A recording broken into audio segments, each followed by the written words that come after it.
Hare Krishna devotees,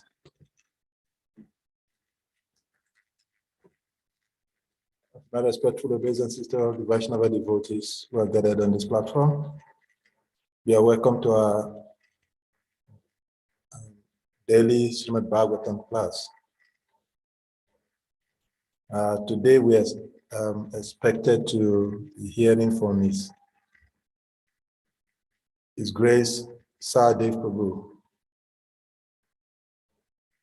But as some of us may have heard, early hours of this morning, we lost one of our God brothers, His Grace Bali Prabhu in Gita Nagar in the Pennsylvania in US. So due to the last rite ceremony that is being conducted almost at this time, His Grace Sahadev Prabhu is not able to make it for this class. So he has graciously requested me, he gave me a call about 2 hours, 1 hour, 30 minutes ago, requesting that I should stand in for him so that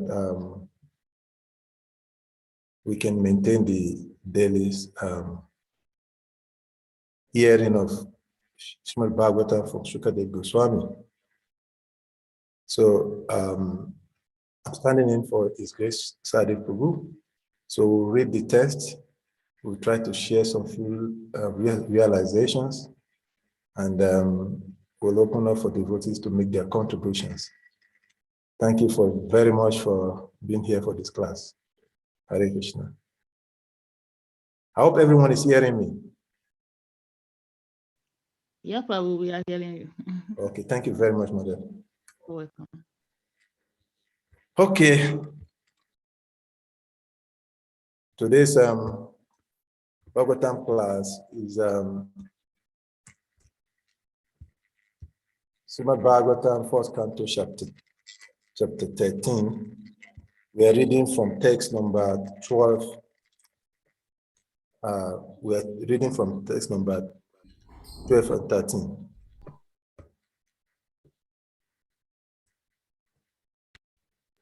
So I'm putting the verse on the screen so we can start.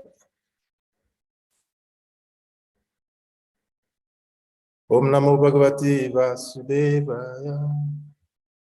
Om Namo Bhagavate Vasudevaya. Om Namo Bhagavate Vasudevaya. Narayana Namaskritam Naraichaivam Naruttama Devi Saraswati Vyasam Tatujayam Udhiraye Nasta Aprayeshu Abhadreshu Nityam Bhagavatam Sevaya Bhagavati Uttamas Lokes Bhagavati Naistiki. So reading from Srimad Bhagavatam, first canto, chapter 13, text number 12. We're reading 12 and 13 because text number 12 has no purport. So we'll read the Sanskrit text and translation, and then we go to the next text. Ete ukto dharma rajena sarvam tat samava anayat yatanubutam krama asoho vina yadu kulaksaya. Ete ukto dharma rajena sarvam tat sarmavanayat yatanubutam kramaso vinayadu kulaksayam. Thus being questioned by Maharaj Yudhishthira, Mahatma Vidura gradually described everything he had personally experienced, everything he had personally experienced except news of the annihilation of the Yadu Dynasty. So we read text number 13. Text number 13 read thus. Nani apriyam duruvisaham nirinam swayam upastitam navedayat sakaruna dukitam drastum aksama. Word for word translation. Nanu, as a matter of fact, apriyam, unpalatable, duruvisaham, unbearable, nirinam, of humankind, swayam, in his own way. She's become so famous. I said, you had him say yes. Appearance. Na did not. Avedayat expressed. Sakaruna compassionate. Dukitam distressed. Drastum to see. Aksamaha unable. Translation purport by His Divine Grace, Labai Charan Ravinda A.C. Bhakti Vedanta Swami, Patita Pavan Jaga Guru Shilpa Upar Ki Jai. Compassionate Mahatma Vidura could not stand to see the Pandavas distressed at any time. Therefore, he did not disclose this unpalatable and unbearable incident, because calamities come of their own accord. Purport by His Evangelist Prabhupada. According to Niti Sastra or civic law, one should not speak an unpalatable truth to cause distress to others. Distress comes upon us in its own way by the laws of nature. So one should not aggravate it by propaganda. For a compassionate soul like we do, especially in his dealings, the beloved Pandava, it was almost impossible to disclose an unpalatable piece of news, like the annihilation of the Yadu Dynasty. Therefore, he purposely refrained from it. Hare Krishna.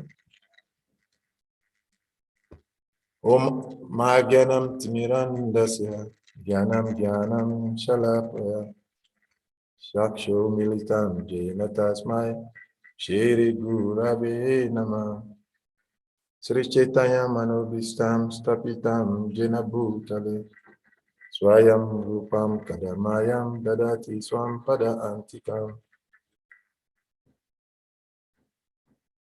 He Krishna Karuna Shindu Dina Bandhu Jagatpate Gopisha Gopika Kakantara Dakanta Namaustute Tapta Kanchana Gourangi Radhe Vindavane Eshwari Vrishabhanu Shute Devi Pranamamin Haripriye Vanchakarpataru Vyascha Kripa Sundubhyas Ivascha Patitanam Pavashnebhyo Vaishnavebhyo Namo Namah Mukankaroti Vachalam Pangam Lagayate Girim Yakripat Amvande Shri Guru Dinatarina Jai Shri Krishna Chaitanya Prabhu Nityananda Shri Advaita Gadadara Srinivasadi Gaura Bhakta Vrinda Hare Krishna Krishna Krishna Hare Hare Hare Rama Rama Rama Hare Hare Hare Krishna Krishna Krishna Hare Hare Hare Rama Rama Rama Hare Hare Hare Krishna Krishna Krishna Hare Hare Hare Rama Rama Rama Hare Hare Nani apriyam duruvisaham Nirinam swayam upastitam Navedayat sakaruno Dokitam drastum hatsamam. Compassionate Mahatma Vidura could not stand to see the Pandavas distressed at any time. Therefore, he did not disclose the unpalatable and unbearable incident, because calamities come of their own accord. Hare Krishna. So once again, I want to welcome all of the devotees to this platform where we refuel our spiritual vehicle towards going back home, back to Godhead. It is said that this material body is like a vehicle. And for a vehicle to move, it requires a liquid called fuel. in the same way, this is our material body carrying the self, for it to carry the soul back to its destination, which is the lotus feet of Krishna. There is a need for this, the hearing and glorification of the transcendental pastimes of the Lord. But before we endeavor to speak on behalf of the Parampara, Srila Vyasadeva, the author of the SRIMAD BHAGAVATAM, and I love the line of Acharyas, I want to first and foremost, once again, offer my respectful obeisances unto all the Vaishnava devotees who are gathered on this platform, begging for your mercy so that I can be of a service in this endeavor to the Vaishnavas. I pray that you kindly bestow your mercy upon me so that I can utter those words that will be purifying to myself and beneficial to all of the listeners. As I've mentioned earlier, this class is supposed to be given by His Grace Sriman Sahadev Prabhu. And Sriman Sahadev Prabhu was somehow or the other not able to make it to this moment as a result of the fact that we lost one of our god brothers by the name Bali Maharaj Prabhu in Gitanagari. And then the final rite ceremony is ongoing as we speak. And because Sahadev Prabhu was prominently requested to be there to participate in the final rite activities, so he called me about an hour and a half ago to stand in on his behalf. So on behalf of Sriman Sahadev Prabhu, and by his mercy, we will try to say something that will represent the Vaishnava Acharya. So today, interestingly, we're talking about the approach of devotees in disseminating information about the departures of a devotee. And we're talking about one of our god brothers who has just left his material body to go back to Godhead.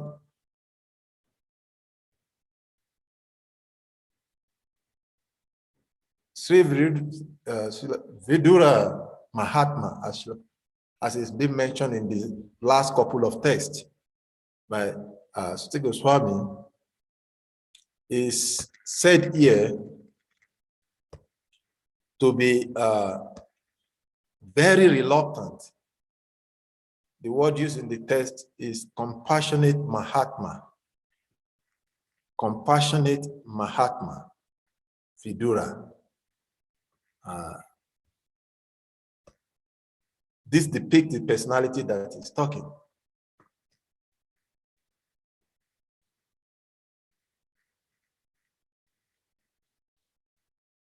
In the last couple of texts that we have had in this particular aspect of the Srimad Bhagavatam, we have heard about the story of Vidura, who is described here as Mahatma. In his previous life, Vidura was a Deva Yamaraj who has to engage in a duty on behalf of the Lord. And he engaged in so many activities, but in one of the duties of his office, he committed an error and he was cursed. And he has to appear as a son of a low-class person. And we've heard about the great qualities of Vidura in the old drama of the Mahabharata, and especially in the family of the Kauravas. We've had also the scenario that led to the battlefield of Kurukshetra. And after the battlefield of Kurukshetra, before the battlefield of Kurukshetra, Vidura had to leave. And in the course of traveling, you get program at 4, but I don't know.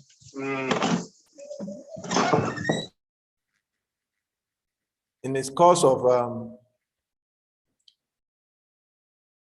activities of traveling, he met great personalities. He had SRIMAD BHAGAVATAM. And this particular text we're reading is talking about the time of his return to Hastinapur. And here, as a great personality, this text is explaining how a compassionate person, which is the quality of a pure devotee, addresses seemingly unpalatable situation while in the material existence. According to various scriptures, this material world, for all the embodied souls, the living entities in this material world, as is being explained in several verses in the various scriptures, there are 4 basic challenges or problems that the living entities have to go through. And no one can escape this.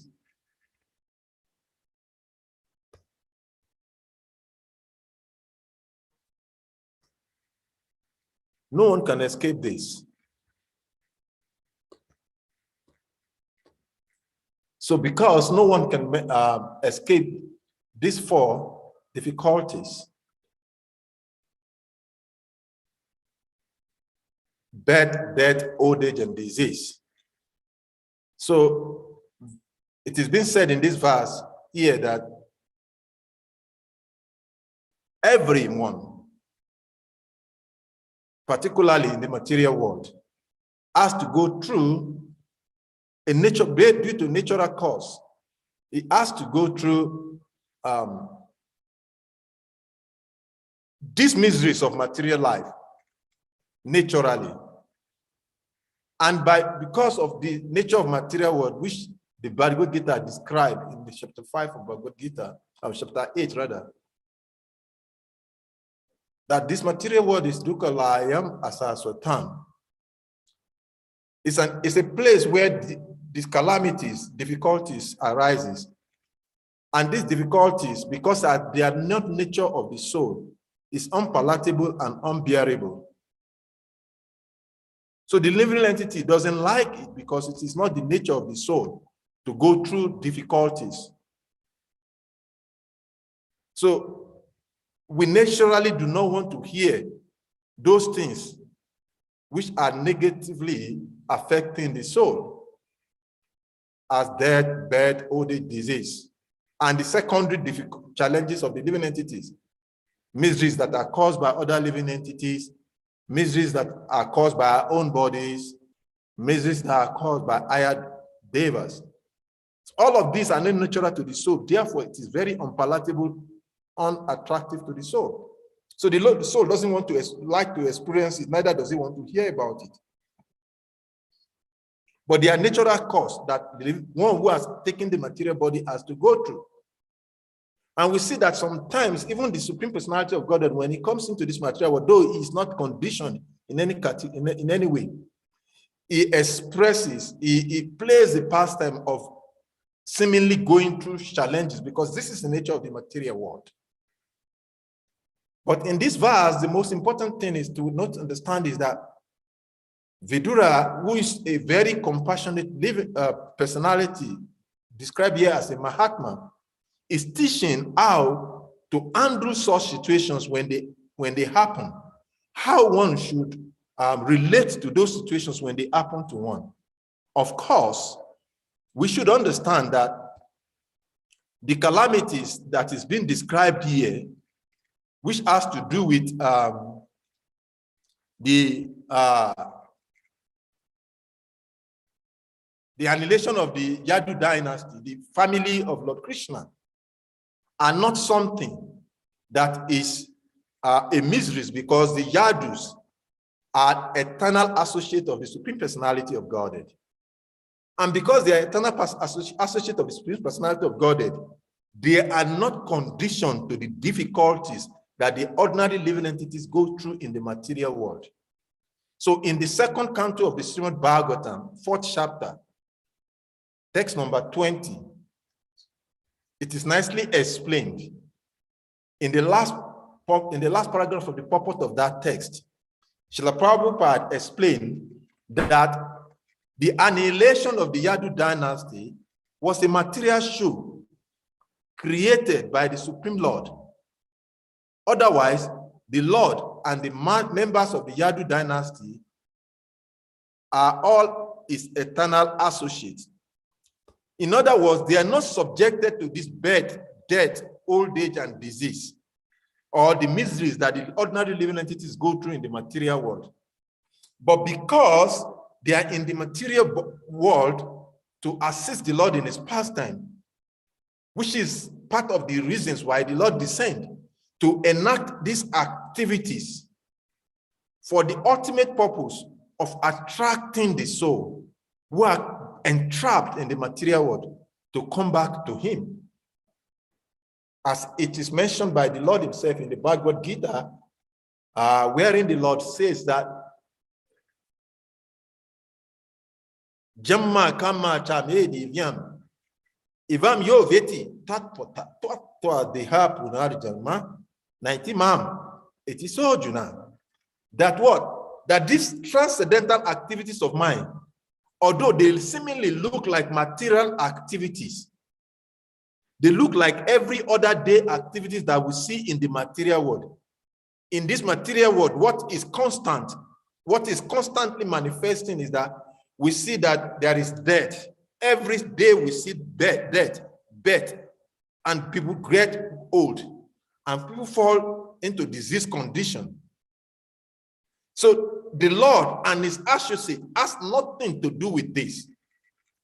But because the Lord, out of his compassionate nature, wants to take the soul out of this material world, he comes into this material world with his associate, and he enacted these activities, which looks exactly or almost like that of an ordinary human activities.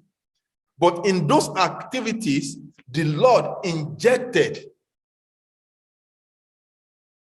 the panacea or the solution for the living entity to get out of this entanglement. So therefore, the Lord says that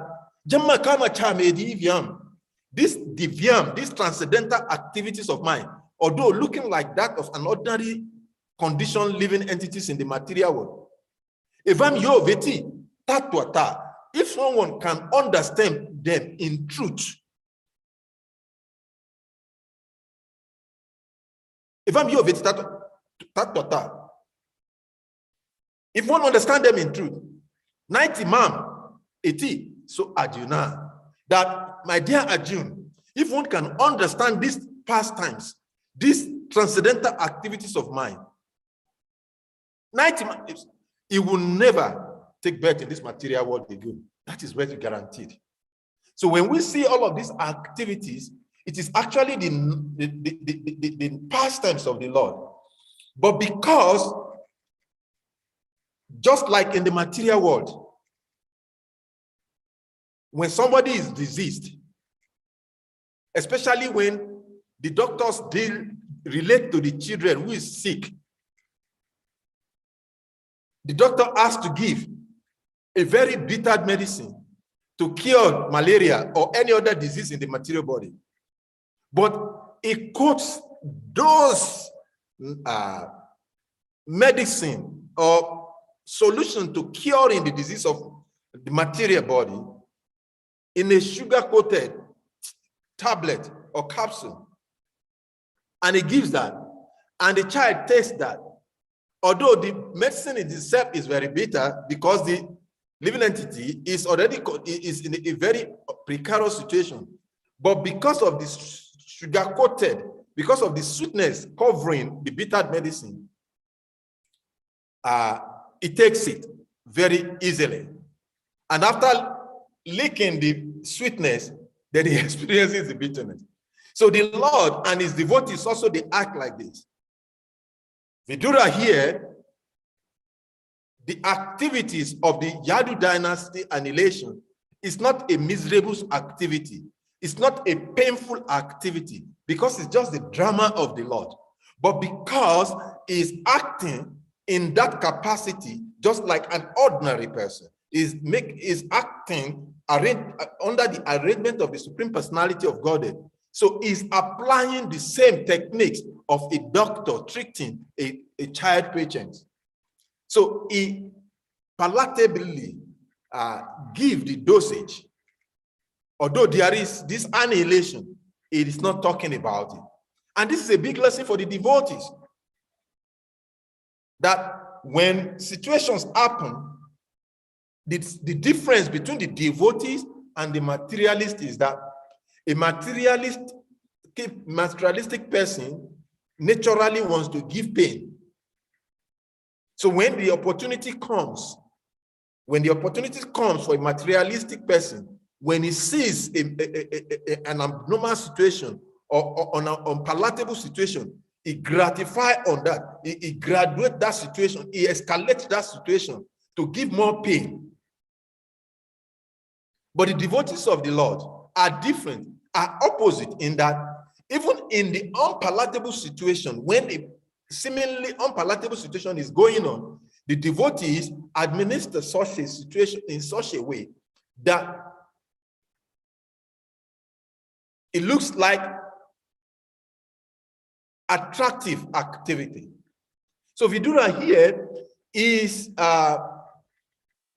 when the Maharaj Yudhishthira is asking question, he could rightly talk about the disappearance or the annihilation of the Yadu dynasty, but he didn't go about talking about that.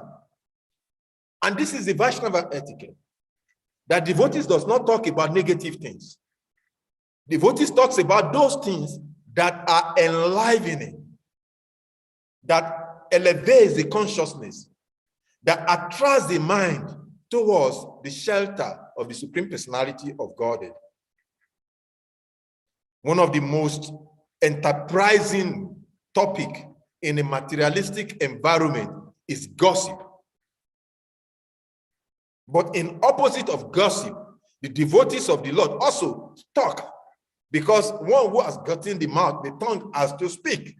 But the devotee, instead of gossiping, they engage in activities of glorifying the Supreme Personality of Godhead. And that is what is the difference. And Lord Krishna confirms that in the Bhagavad Gita, chapter 10, verse number 9. Machita, what's the verse? Bundia stas parasparam, kantaya sta mamni cha, to shanti cha ramanti cha, ramanti cha. The devotees of the Lord, they are always engaging in topics and that enliven each other. In other words, the difference between the Asat Sangha and Sadhu Sangha, or materialistic temporary activity, and that of eternal activities, is that material activities gives pain. It is temporary. It distracts, and it gives all kinds of pain to the soul.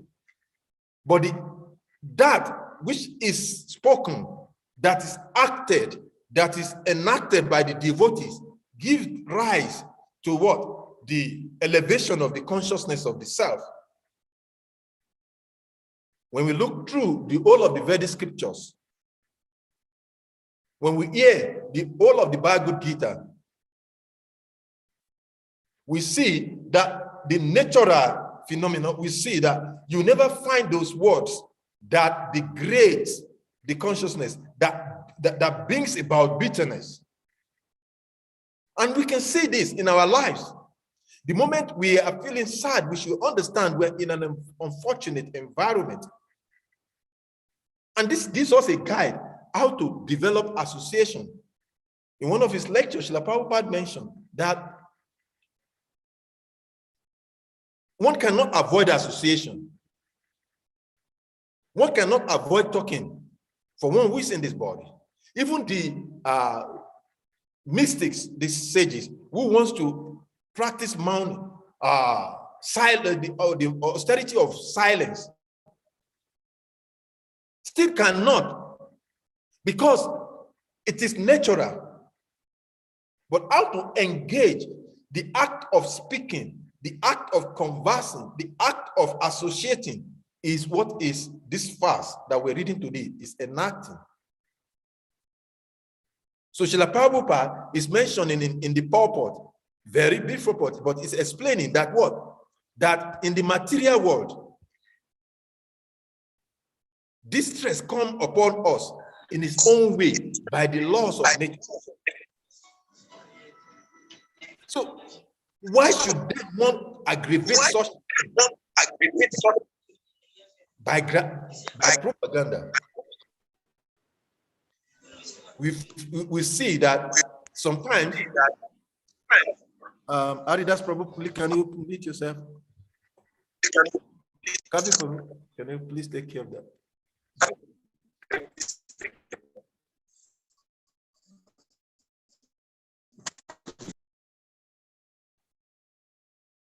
Thank you very much. So in the material world, it is said that fault finding, ill talk, difficult, painful talks is as scarce as finding water in the ocean. I repeat that. In the Kali Yuga, in material world, especially in Kali Yuga, fault finding, painful talks is as scarce as finding water in an ocean. In the ocean, water is unlimitedly available. So to start looking for water, in other words, it means that in fault finding, ill talk, negative, bitter statement are a common day experiences in the material world. So a devotee should not take pleasure in that. When devotees come together, their activities should be what?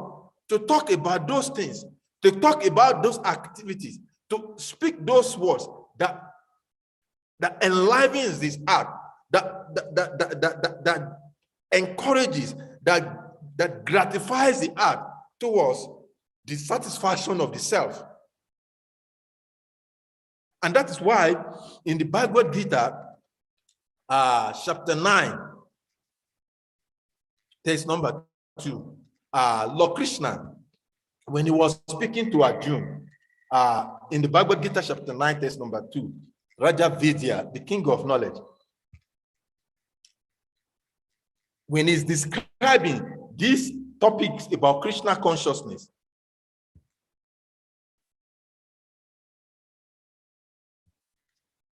Lord Krishna, he was explaining to Arjuna that what? That Raja Vidya, Raja Guyam, Pavitram Idam Uttama, Pratyak Savagamam Damyam Susukam Katum Avyayam. And the word there, which is very interesting word used, one of the words used in that text is what? Pratyaksha Avagamam. By direct experience, these words, they give pleasure. The text, in the text, properly translated as this knowledge of Krishna consciousness, this topic about Krishna consciousness is the king of education, the most secret of all secrets. And it is the purest of knowledge. Why? Because they give direct perception of the self by self-realization. This topic about Krishna consciousness, they give direct perception of the self by self-realization. And because they give that kind of self-perception of the self, it is said to be the perfection of all form of religion. And because it's the perfection of all religion, it is everlasting. And because it is everlasting, it is joyfully performed. So when Krishna consciousness, when activities of any association is no longer becoming susukam, joyful, then we should know we are in asat sangha, or as activities that is negative to the self, that does not elevate the soul. Whether it is in a Hare Krishna temple, whether it is in our workplace, whatever it is, what the determining factor to determine whether we are in the right environment, whether we are hearing the right statement, is the test is that we should see whether what is being spoken, how it's being spoken, that association, whether it gives pleasure, it gives satisfaction, it gives joy to the self.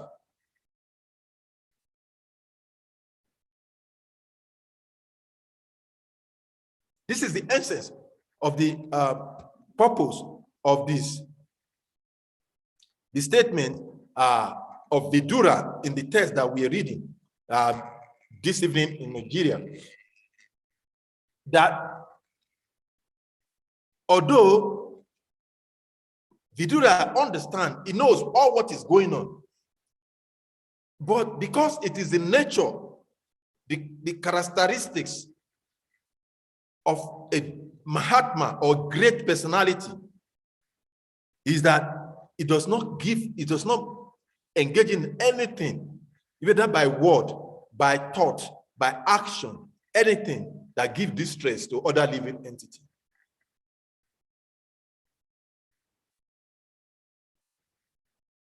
Not any other entities. What to talk of these pure devotees.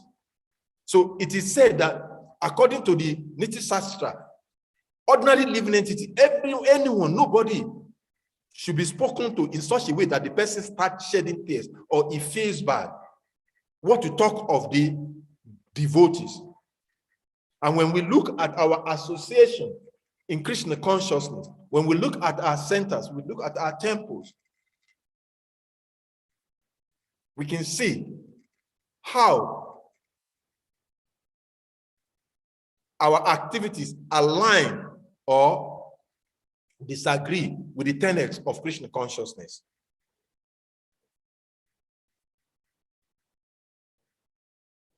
So for the purpose of avoiding this on Vaishnava etiquette, Vidura, he refused. Although the truth is that, yes, this has happened. And interestingly, when Narada Muni also has to speak to Maharaj, he also, it is mentioned in the 10th canto of the SRIMAD Bhagavatam, he did not mention this same activities of the annihilation of the Yadu dynasty, because it's the nature of the devotees. Narada Muni also did not. He refused to mention it. Although Narada Muni, it is mentioned that Narada Muni, because of the nature of the personality he is, Narada Muni is Trikala, he has Trikala Gyan, he has knowledge of past, present, and future. And because it's on the transcendental level of it, he sees everything and everything. He knows the purpose behind those activities. And even though he knew when he is speaking to the Pandavas, he didn't mention it, teaching us how we should teach, how we should speak.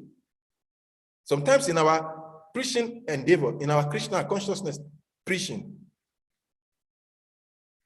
sometimes we say that sometimes devotees go out to have on Sankirtan, and the mood is that let us go and crush them. We have the higher philosophy. This is not the mood of a devotee. A devotee does not want to defeat anyone. A devotee of the Lord wants to simply glorify the Supreme Personality of God.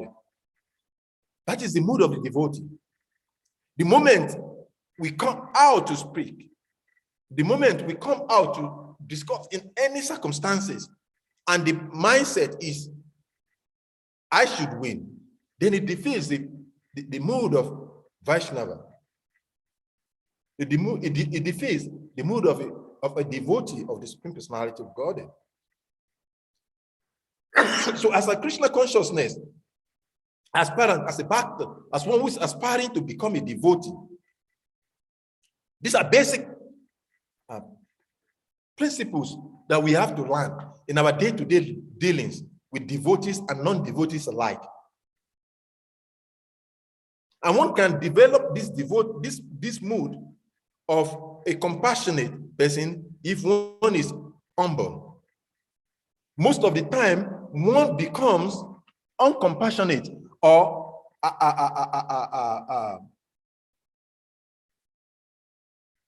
difficult in his activities due to lack of humility. Because when one understands that Krishna is still Bhagavan Swayam, Krishna is the Supreme Personality of Godhead, and because he's the Supreme Personality of Godhead, is the one, is the person that he controls everything. Everything is coming from him. And even those seemingly things that we do are controlled by him. Then we'll become humble. The lack of compassion is coming from our lack of humility. And humility is as a result of lack of knowledge.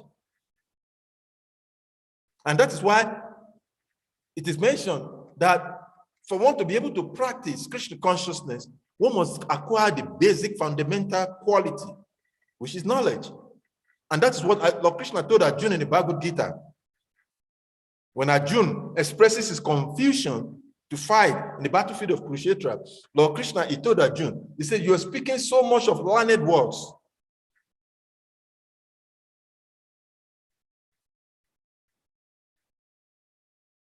But all of those big philosophy of religious morality are covered by ignorance, because you lack the basic knowledge of the basic fundamentals, which is that what? I'm Brahmasmi, I'm spirit soul. And one who actually knows is that his spirit soul is who knows that spirit soul is a part and parcel of the Supreme Personality of Godhead. And when one understands that I'm part and parcel, then it is difficult for him to want to act as a controller.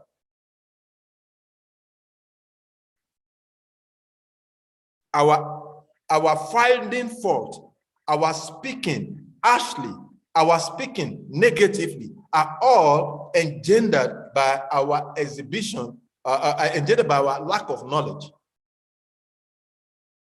Mahatma Vidura is said from the verses we've read in the last few verses, his depth of knowledge is explained, and the caliber of the personality is because he's equipped with knowledge. And that is why the word Mahatma is ascribed to his name, because what is a great soul. Lord Krishna in the Bhagavad Gita, he mentioned who is a Mahatma. And Mahatma is someone who knows Krishna to be the Supreme Personality of Godhead.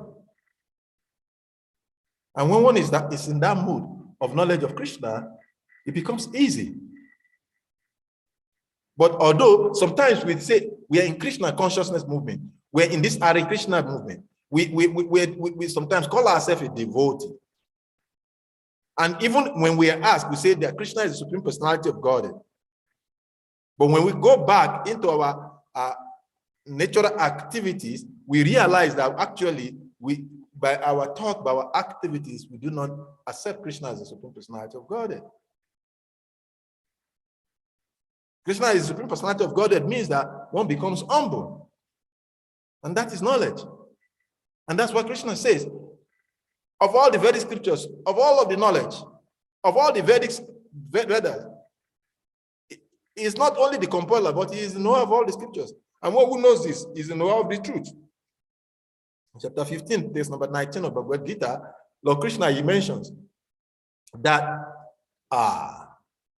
one who have this understanding of me without doubt, one who knows me without doubt, to be the supreme personality of God, he knows everything. Everything is known to him. And such a person, what does he do? He engages in devotional service to the supreme personality of God. Yomam evam asamudo janati purushotaman sasarva vid bajati imam sarva bhavena bharata. Lord Krishna is telling Arjuna, he said, my dear Arjuna, whoever knows me as the supreme personality of God without doubt, doubting at any circumstances, in such a person is the knower of everything. And because he's the knower of everything, he therefore engages himself in full devotion and service to me, O son of Bharata. That is the only person who can act. And because the nature of the soul is to act in bhakti, in devotion and service, that is the highest level of realization. That is the highest level of situation of a bhakta.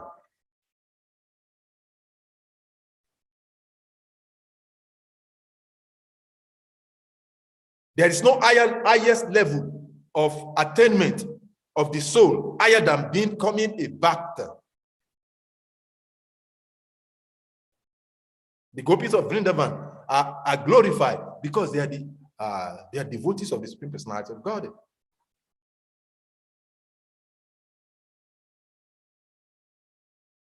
So the greatest of the devotees.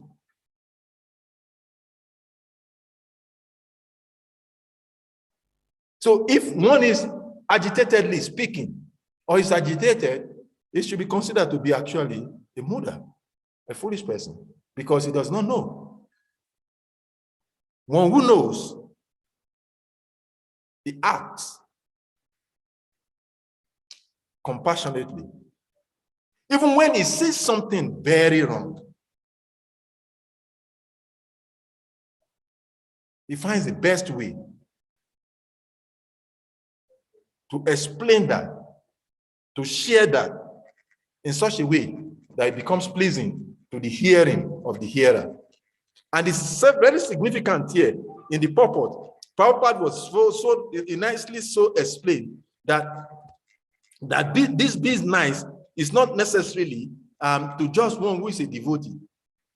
And Prabhupada started the purport by explaining that according to Niti Shastra, the civic laws, one should not even speak, even to one who we consider to be Islamic, to any living entity. We want to talk of a pure devotees of the Lord, or to those ones who are engaging in devotional service. In the early days in Krishna consciousness, there is this mood, and we find that so many of those who are actually in that mood are no longer in the system. In those days, in the name of a Brahmana, and we see how people, so-called devotees, they will abuse upcoming devotees in the name of a bhakta, and they treat them very ugly, very bad. So how we treat someone, how we talk to someone, reflects our level of advancement in Krishna consciousness. Our level of Krishna consciousness is understood based on how we talk to other persons. When we are highly elevated, when we have grown in Krishna consciousness, while our level of advancement in Krishna's consciousness is up, then it reflects in how we talk. Just like it is said in chapter 2 of Bhagavad Gita, where Krishna is teaching Sthita Pragya. When Arjuna asks a question, a transcendentalist, how does he sit? How does he talk? How does he look? A transcendentalist, a great personalities, they are talking, they are looking, they are hating, are all very palatable because they are in knowledge of Krishna, the supreme personality of God. So as we reflect on this verse, it reminds us of are basic Vaishnava Sadachara, Vaishnava etiquette, basic Vaishnava etiquette of a devotee.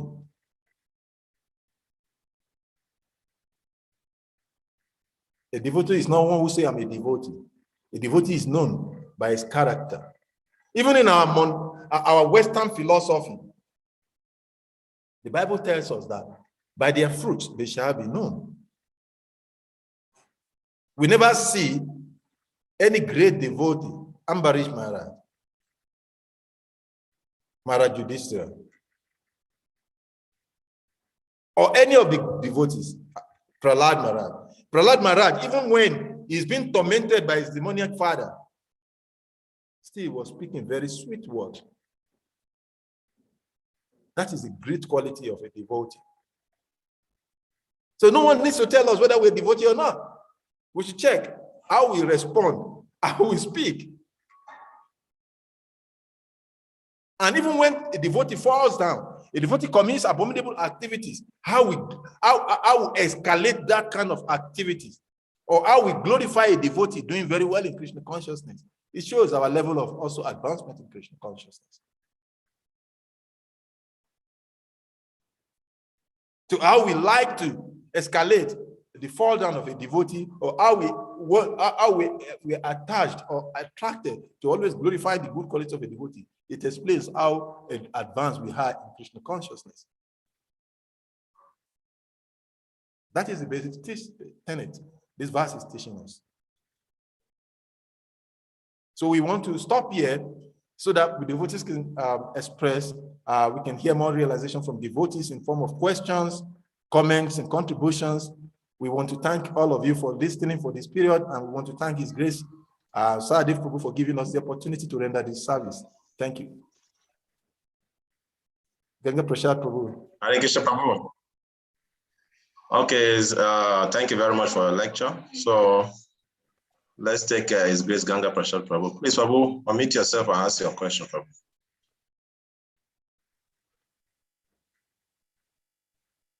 Hare Krishna Prabhuji, can you hear me? Yes, very well, Prabhuji. Thank you very much.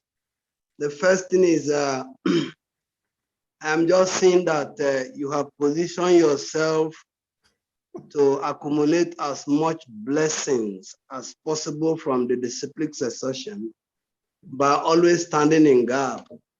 I remember the last lecture I would have given last month. I just arrived and I was COVID positive.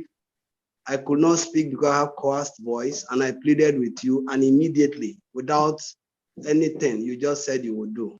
And so when I saw you speaking today, I just reflected, oh wow, that you're also as compassionate as Vidur Mahatma. Thank you for doing this. And there is a lot, it's a kind of, what do you say, a precedence to follow, or a standard that we should all try to emulate, that we should be ready at any time to stand in the gap for propagating Krishna consciousness. I have questions and also maybe inputs. Let me start with the input. And from the lecture, he said, you mentioned about the departure of the Pandavas. Narad Muni came to Yudhishthira, he didn't speak about it. Vidura also came now, he's not speaking about it. But there is an undertone reason. Other than that, he doesn't want to put the Pandavas into anxiety. He concealed it, but he had a backup reason. The backup reason is Arjun is already in Dwarka, and he's going to come, and he's going to broker this news to them. So it's like when we say we want to, want to correct somebody who is a superior or somebody who is doing something, and if we tell him, it will not be palatable to him. So we can go to a senior Vaishnava who can talk to him in a better way. So in the same way, they left this news for Arjun to broker. Ultimately, they will hear the news, but they didn't want to keep them emotionally unstable because already the anxiety of Arjun not coming back is there also. So that is what I want to put in. Yes, because if we take it flat, that we should not speak, because of compassion, then we may not be benefiting people. We must have a reason why we're not doing it. And we must also have a reason why or how we hope that it will be communicated in the nearest future and the future. That's what I want to contribute to that, to expand the discussion. But my question is this, just taking from the incident of our yesterday class and the citations you made from the 12th canto, and you said the high standard. The high standard today in today's text is that you should not speak unpalatable truth. And in Bhagavad Gita chapter 17, text 15, is also mentioned as austerity of speech. Whatever will put anybody into inconvenience, we should be mindful of saying it. But what about where in the circle of devotional service, this is the high standard. But people make bold to say, I did not come to Krishna consciousness to be a dummy or to watch, and so I have to speak, not minding the effect of the speech. So if you take like this now, you also feeling that one cannot do this, he should do that, one cannot do this, he should do that, one cannot do it, he should do that, and you very succinctly mentioned cultivation of knowledge is very important. So do we now say that the high standard of austerity of speech, when people cannot abide by it, we should just let them loose and then they live their life, considering that in this lifetime, I cannot do more than this. So I just want you to put, throw some light on this about the standards and our present situation and what should be the aspiration.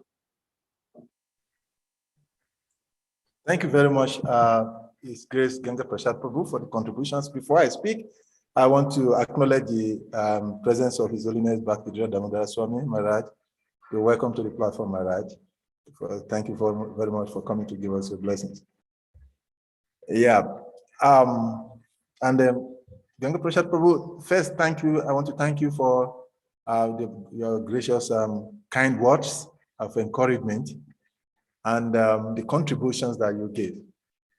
In relation to the questions of the etiquette of speaking or the austerity of speech, let us first understand that the text did not say that one should not speak.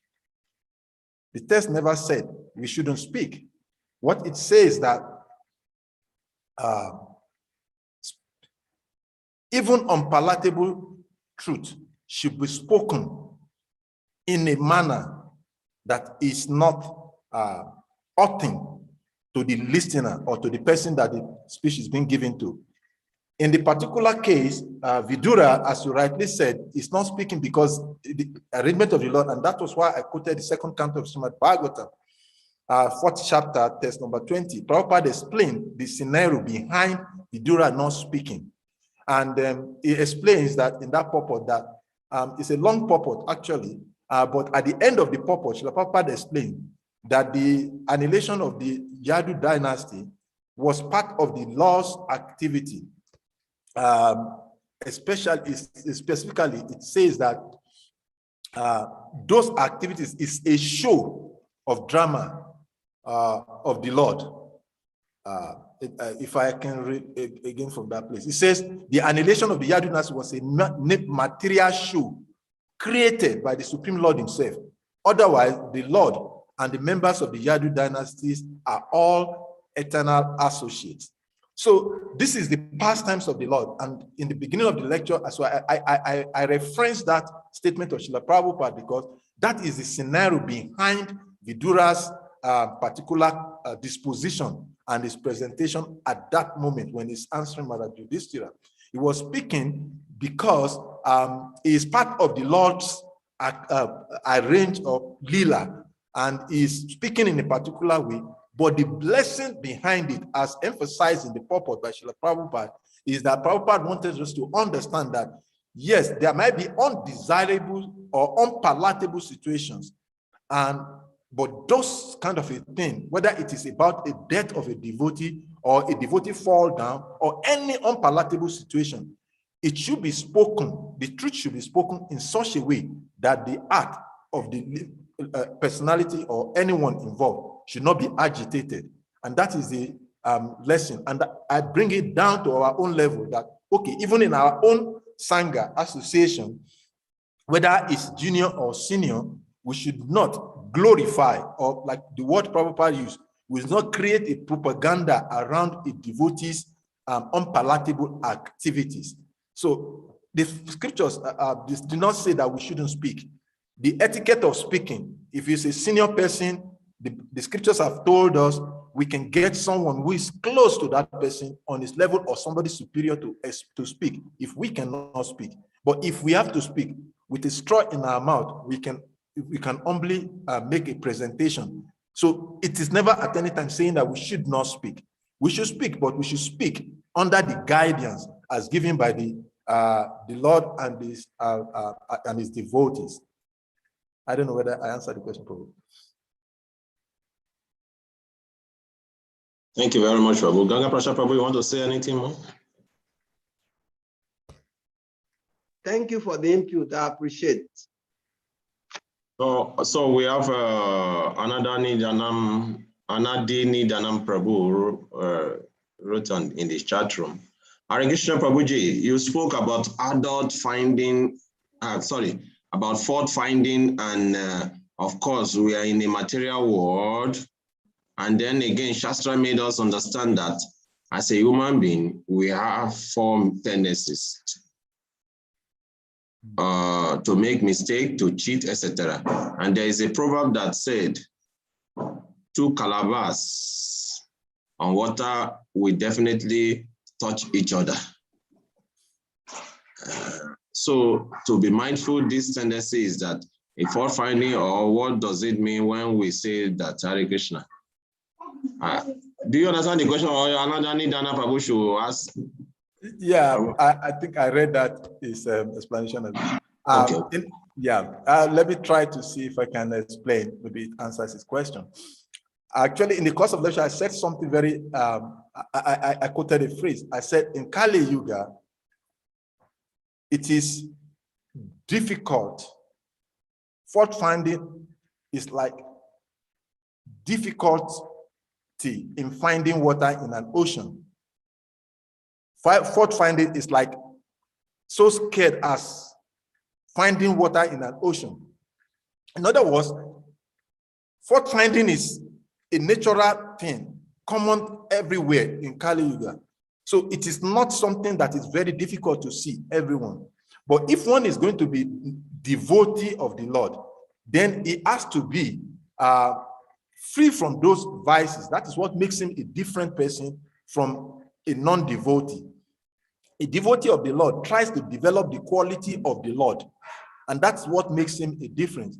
So now, based on this example, in the material world, there will always be something. There's no time there is not going to be a challenges or any situation that we will not find unpalatable situation, or even somebody offending us or we offending somebody. But the scriptures have laid down principles on how to deal with those situations. For an example, a gross example is that maybe a devotee falls down, or a devotee is offering arati, and maybe probably we've seen this happen, and maybe someone is supposed to offer ghee lamp and he offers incense, or he offers handkerchief first. So we see all of these kind of things. There are so many. There is not, like he said in this question, in Kali Yuga, it is not difficult to find fault because it's an ocean of fault. But then, as a devotee, the difference between a devotee and a non-devotee is that a devotee of the Lord always constantly looks for the good side or the good qualities and he glorifies that, while a non-devotee looks for faults, and because he is looking for faults, he will see so many of it and he will stool in it and he will drain himself in it. So if one wants to be a devotee, he has to understand that fault finding is not a difficult thing. One will always find that because it is everywhere in Kali Yuga. But what makes us exceptional is when we do not make or find faults, or we do not negatively speak about the fault of others. There will always be those faults. But what makes the difference is a devotee who sees the fault less and sees the good or the higher qualities of the devotees, the more. So that's what makes him a different person. Otherwise, we will be nothing different from the kami, or those whom we condemn to be non-devotees.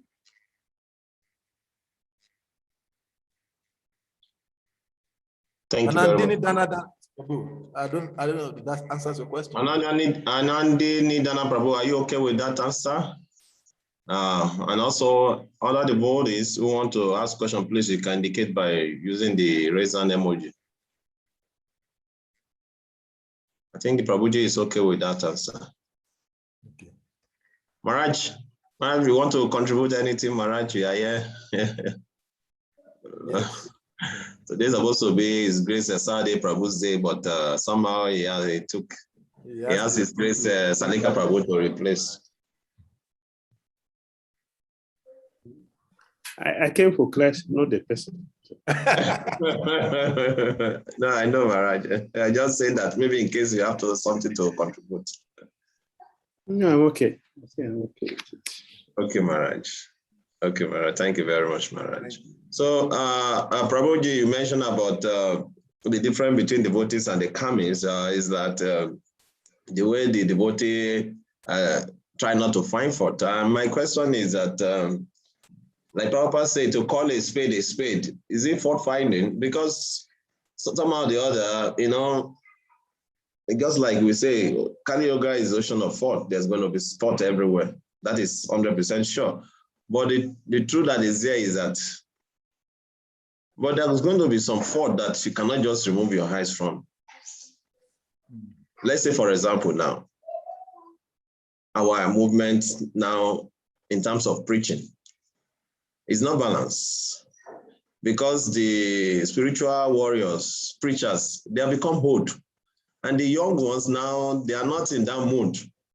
So how to put that warrior spirit in the upcoming? Because it's a big gap, and it seems to be fought because that's a spiritual warrior or preaching mood is what can keep the vibration of the temple alive.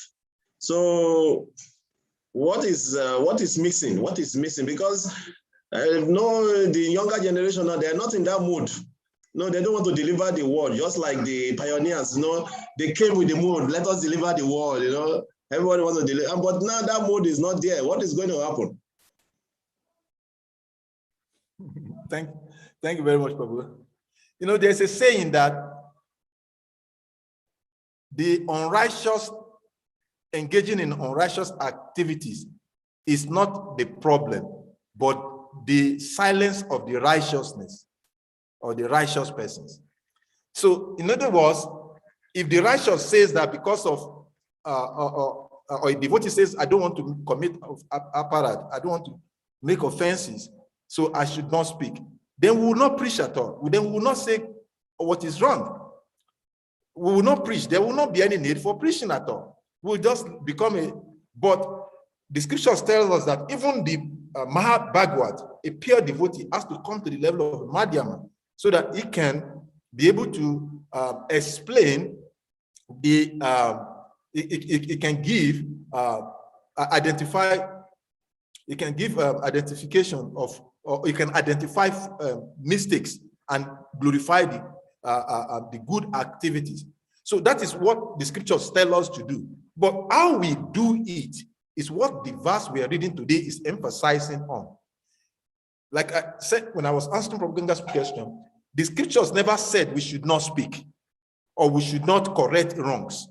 It is the text is never saying that we should not correct what is wrong. But how do we correct what is wrong is what the scriptures is telling us.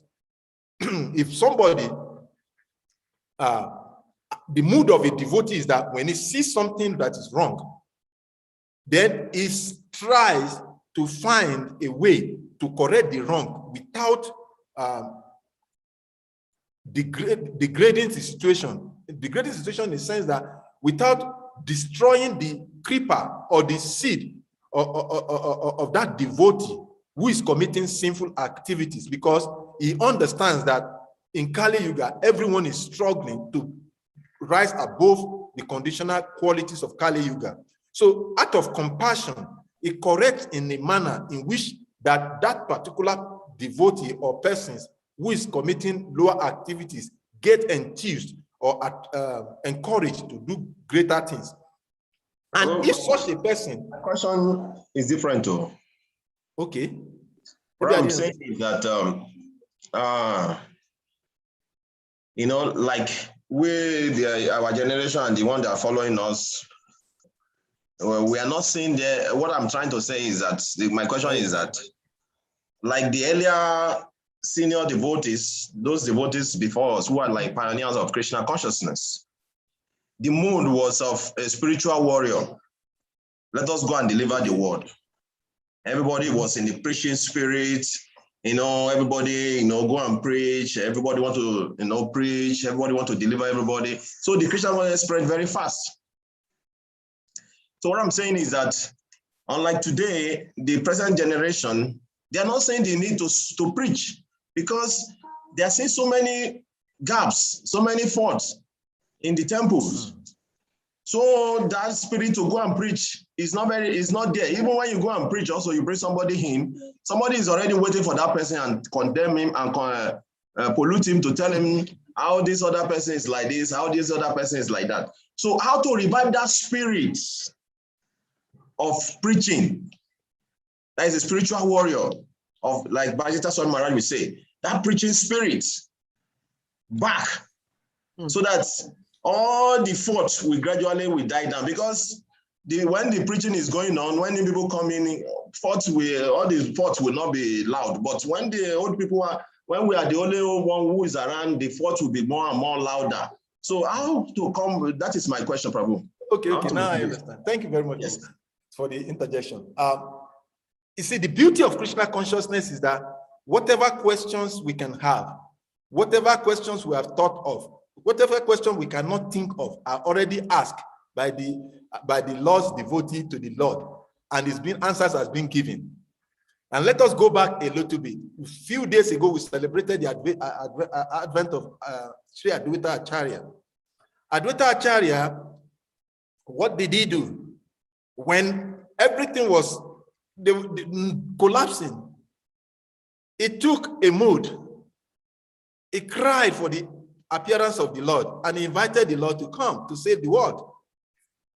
When we go further, Srila Bhakti Vinod Thakur, at his time, there were so many imposters. The Krishna conscious area was going down like anything, just like in our own time. And what did Srila Bhakti Vinod Thakur did? He took the bull by the horn and he expanded the scope of Krishna consciousness.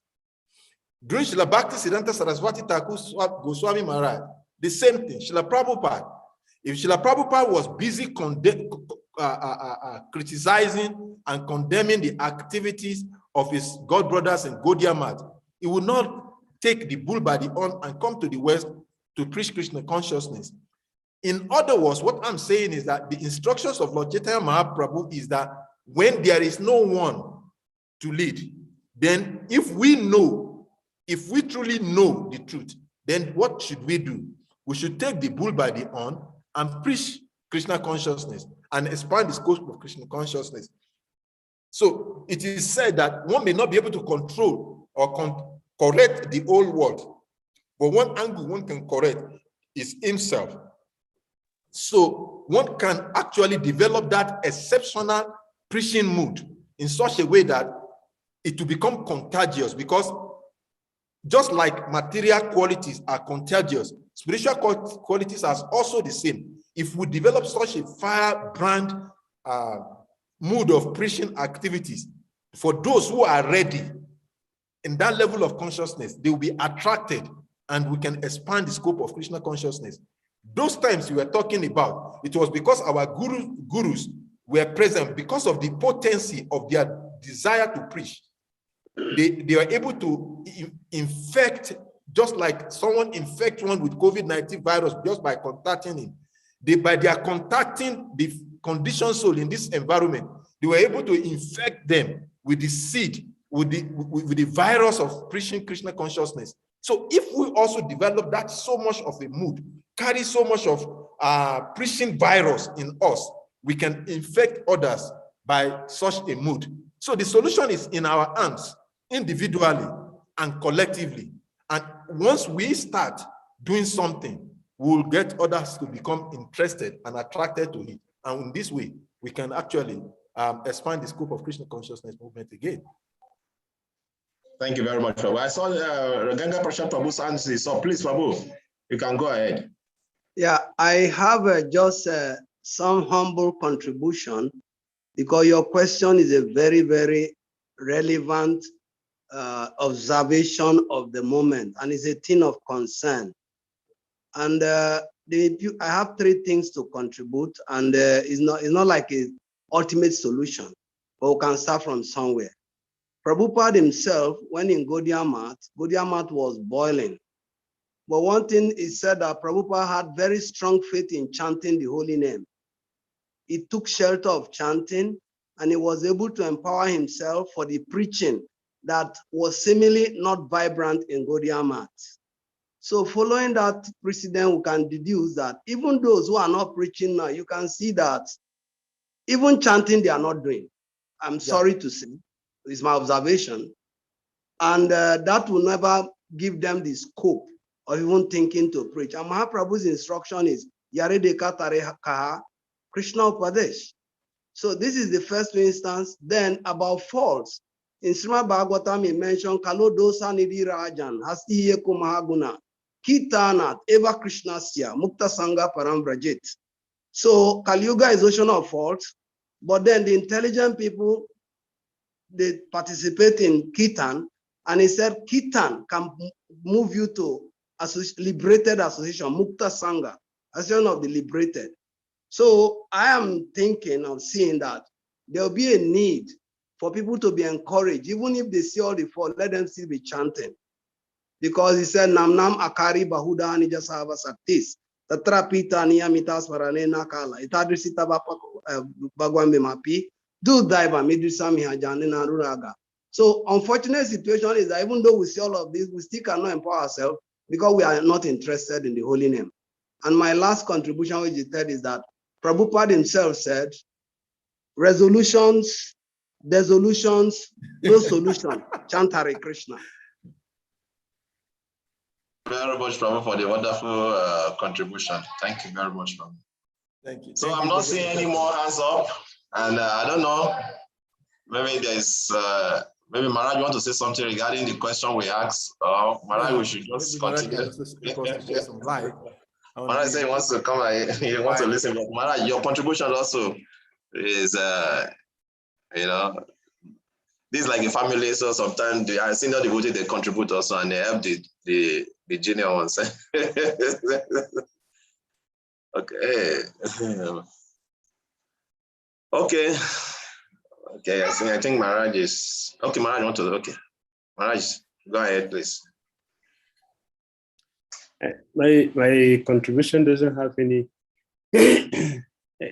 meaning to whatever is happening.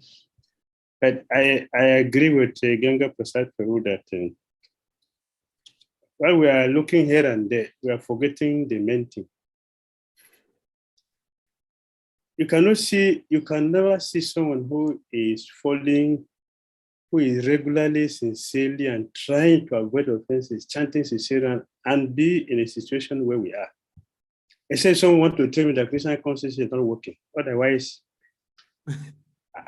I will not see, I will never see, or I don't see any person who is chanting sincerely and trying sincerely to avoid offenses, keeping regulating principles, that will have time to waste to point hand to all the faults. I don't see, because it is not in our scripture like that. So all of us are very busy, fully engaged by Maya, and we are forgetting the writing. So we don't have, your first question before you come to the second one, we don't see the junior devotees having the zeal, the spiritual warrior spirit that the previous people were having. That was what they said, the first thing they said. We don't see it.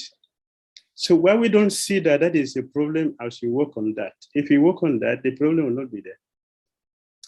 His Holiness Kamsha Maharaj told us many times that when he went to see His Holiness Bhattacharya Maharaj before he left, and he told him, the problem in West Africa is devotees are very offensive. Maharaj has repeated this many times, very offensive. So if we can give up these offenses, there will be direction. If we can give up this, there will be direction. Offenses is very, very dangerous. And we have quoted many times, the easiest way for anyone to go to hell, it doesn't matter whoever you are. It doesn't matter whoever you are. We can be whatever we are, but the truth is different from whatever we think to be. If you make offenses, Bhaktisiddhanta Saraswati Thakur Prabhupada said, that is the easiest way and the surest way to go to hell. It's not me, Bhaktisiddhanta Saraswati is speaking. They know. The surest way and the easiest way when you want to go to hell is to criticize blasphemy, especially those who have our welfare in their heart. Offenses is very dangerous for everybody, especially those who have our welfare in their heart. They are blasphemed, they are criticized. Very dangerous. If we stop that, there will be direction. Like Ganga Prasad will say, SALIKA will say, Advaita Acharya, when he saw a problem, he didn't start criticizing and blaspheming everybody. He sat down and prayed to Lord Krishna, please do something. I don't know how many of us are doing that. I don't know how many of us are doing it. When Srila Prabhupada saw the fighting was going in Gujarat, we are not the only people who have problems. We are not. And will not be the only people who have problems. Problem is everywhere in the world. Everywhere, all species of life in this world, they have problems. But when Prabhupada saw the problem was in the temple, which our own not the new thing, he didn't join them, he didn't crucify them, and he didn't join them. He stood aside and did something. And that is what we are enjoying today. And we have come to join, and we are not seeing the example our leader have set, but we are following our own. So I will say that let us help ourselves first. Is it what we have come to do here to come and see fault, or we have come here to come and chant Hare Krishna? How many of us are chanting Sisnira? The many people I know, they can't remember when they have chanted Sisnira last. They are the ones who are doing this. They are the ones who are into this problem. Blasphemy and criticizing. A dangerous disease. Thank you very much, Maharaj. We really appreciate your contribution. That is what we are anxious to hear, is always make a difference. So we really appreciate that, your contribution, Maharaj. Thank you very much. Hare Krishna. Thank you very much, Maharaj, for the contribution. We really appreciate it. So I think, Salika Prabhu, you have anything to say further? If not, because there's no more hands up. And, yeah, I think whatever needed to be said has been said, and Maharaj's contribution and his Grace Kenya Prashad Prabhu's contribution, I think, seal it up. Several years, I have personal realization of this. I also used to be very, very critical, in those days. And it's not that those problems are not there. But then at a point in time, I realized, and then sometimes devotees ask me, Salika, we don't hear your voice these days. I said, because I realized I've made so many mistakes, so many mistakes in the past, because I was focusing on the problems. But now I've changed my focus from problems to solutions, and I'm doing whatever Krishna is empowering me to do. And I've seen that I'm doing better than I used to do in there. In fact, I have so much engagement in preaching that I don't even remember sometimes that something is wrong somewhere. So it's a practical solution that Maharaj has given. And then there is, I can attest to that in my own private life, personal life, that no one who chants 16 rounds will feel there's any problem anywhere, because he can see Krishna in every situation. And then he uses that as a ladder to galvanize his upliftment in devotional life. That's my personal realization. thank you very much, Prabhu. Right. So in the absence of no more questions, we will request all devotees Let us appreciate Salika Prabhu for coming. And thank Maharaj also for his presence. And let us chant one powerful Hare Maha mantra to appreciate him. Hare Krishna, Hare Krishna, Krishna Krishna, Hare Hare, Hare Hare Rama, Hare Rama, Hare Hare. Panchakalpatarubhyascha, Patitanam Pavanabhyo, Vaishnavibhyo Namo Namah. Haribo. Haribo.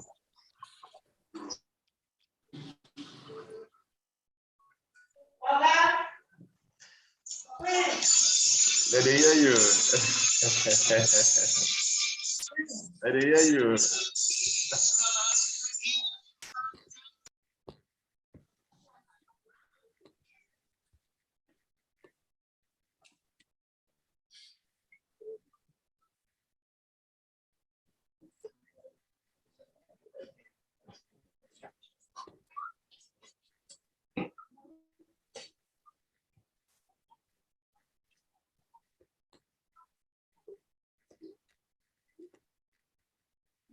Hare Krishna.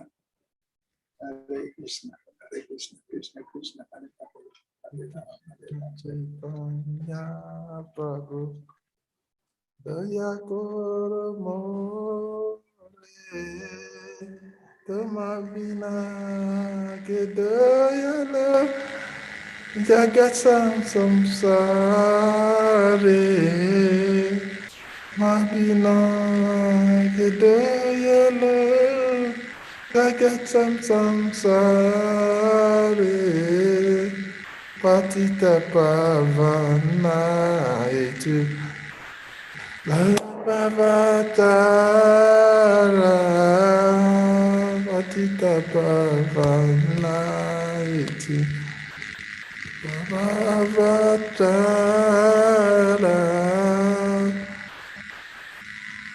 Patita Prabhu Napaibehara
Aduta Gosa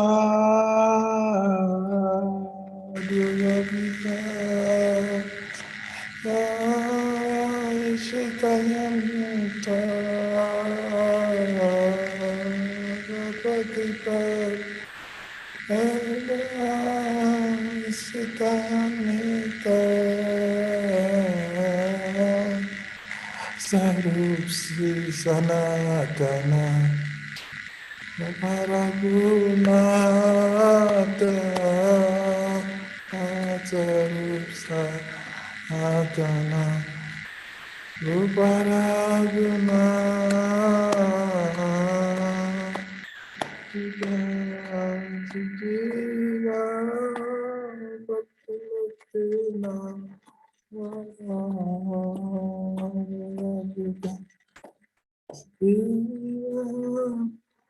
I'm looking at Krishna to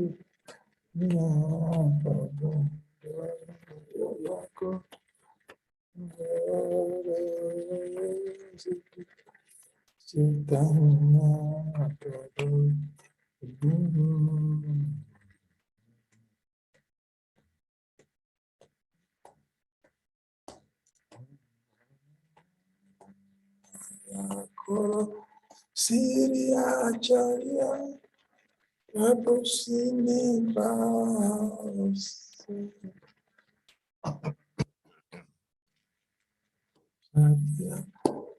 Prabhu Srinivasa Chanda Sangha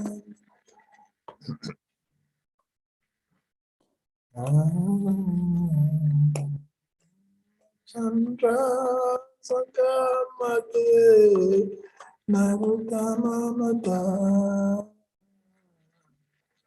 Krishna Chaitanya Prabhu Andoya Koromo Simadina Hidayano Jagasasamsa Krishna Chaitanya.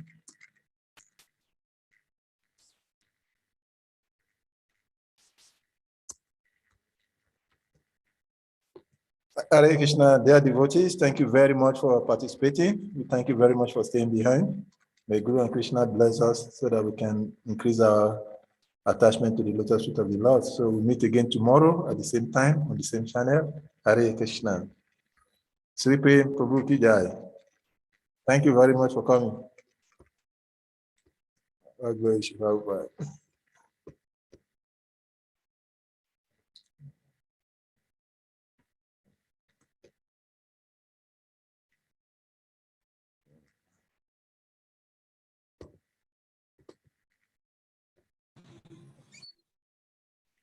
I said, I'm trying to fulfill my promise.